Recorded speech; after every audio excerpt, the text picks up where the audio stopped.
साल 2095। न्यूवरुण शहर की टूटी दीवारें अब सिर्फ बाहर से आने वाले खतरों का प्रतीक नहीं थीं, बल्कि अंदर छुपे हुए भ्रष्टाचार और साजिशों की दरारें भी सबके सामने उजागर कर रही थीं। जनता के बीच डर और अविश्वास गहराता जा रहा था और सत्ता के गलियारों में भ्रष्टाचार का अंधेरा और गाढ़ा हो चुका था। रियन, जो अब सिर्फ एक सैनिक नहीं बल्कि शहर की सुरक्षा का प्रमुख बन चुका था, हर कदम पर साजिशों से जूझ रहा था। उसे यह एहसास हुआ कि शहर की उच्च सत्ता में बैठे कुछ लोग शैडोज के हमलों को रोकने की कोशिश नहीं कर रहे थे, बल्कि जानबूझकर इस भय का इस्तेमाल कर अपनी ताकत और संसाधन बढ़ा रहे थे। यह सच उसे भीतर तक हिला देता है। दूसरी ओर मीरा अपनी खोजों में और गहराई तक जा चुकी थी।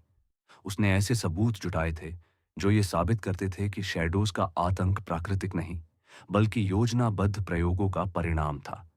लेकिन उसके पास जो सच्चाई थी, उसे सामने लाने से पहले उसे अपने ही शहर के ताकतवर दुश्मनों का सामना करना था। हर फाइल, हर सबूत उसे और गहरी साजिश की ओर ले जा रहा था। आर्या राजनीतिक मंच पर जनता को सुरक्षा और भविष्य का वादा कर रही थी। उसके भाषण गूंज रहे थे, लेकिन उसके भीतर भी एक अंधेरा छुपा था। भ्रष्ट नेताओं के साथ उसके गुप्त समझौते धीरे धीरे रियन और मीरा के सामने आने लगे थे। इसका असर यह हुआ कि रियन और मीरा के बीच भी विश्वास की दरार पड़ गई।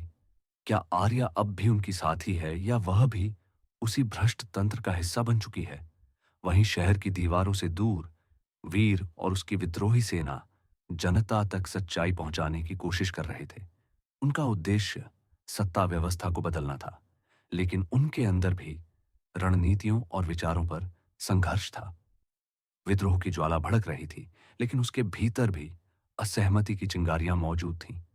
अंत में रियन टूटी दीवारों पर खड़ा था। उसके सामने सिर्फ बाहरी खतरे नहीं थे, बल्कि अपने ही शहर के अंदर छुपे हुए दुश्मनों से भी उसे लड़ना था।